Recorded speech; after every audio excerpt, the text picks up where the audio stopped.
Relationship holiday prep day 3 is coming at you right now.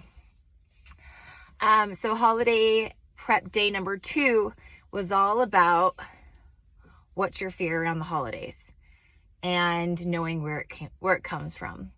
And we learned about that the fear starts in your brain. It comes with thoughts. The thoughts turn into feelings, and feelings usually turn into an action. But I want to go back to the limiting belief section that I briefly touched on in the last video.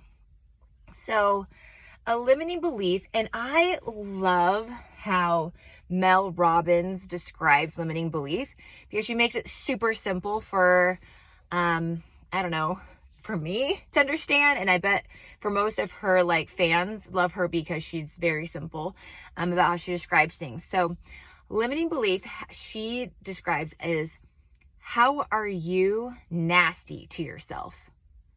How do you, talk to yourself in the most unkind way?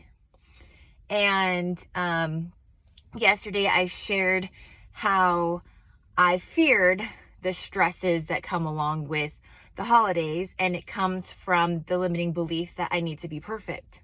And so that's how I am nasty to myself. I feel like I need to be perfect and I need to people please. So that's my limiting belief.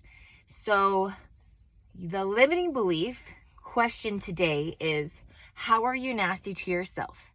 And once you have your limiting belief, it could be, I'm not enough. I'm never going to be smart enough. I never know what I'm talking about. People don't listen to me. Let's see, what's some other ones that I hear all the time? I can never ask for help without there being a condition involved in it. I'm never going to be skinny enough. I'm not pretty enough, handsome enough. So yeah. Oh, I need to control situations because everything else in my life falls apart. I'm always going to be too busy you really can go and say, how am I nasty to myself? And a lot of it usually comes back from being not enough in some way. And so once you take that and you know your limiting belief, the questions you ask yourself is this. This is the challenge and this is the tip. You ask yourself, what is the cost? And you break it down. And Mel Robbins does this fabulously, but you break it down into what was the cost of my past? What is the cost of my present today? And what will be the cost in the future if I continue to believe in these things? So let's just take me being perfect. What has been the cost of me trying to be perfect? I've had a lot of stress and anxiety, and it causes me to even get into a depression, sadness mode because I can't be this thing. So yeah, it's cost my past a lot of stress and a lot of anxiety. What will it cost me today? The same thing. It will cost me to not be authentic. It will cost me to play small and be small and just conform, not have a voice. And what will cost me in my future? More stress, more anxiety, probably everything, because I won't be the person that I really want to be.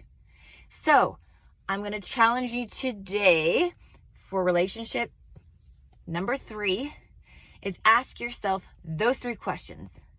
And when you do that, you can say, holy moly, I don't want it to affect my next holiday. I don't want this to continue. So I challenge you to write it down. This one is like a writing down journal activity challenge because when you're clear on these things and you're aware, you're going to start picking up on the habits that you have in your life. I hope you have a great day. Let's get this all cleared up. So when you're holiday and you're with your family and your relatives, we'll get you all set. Have a fabulous day.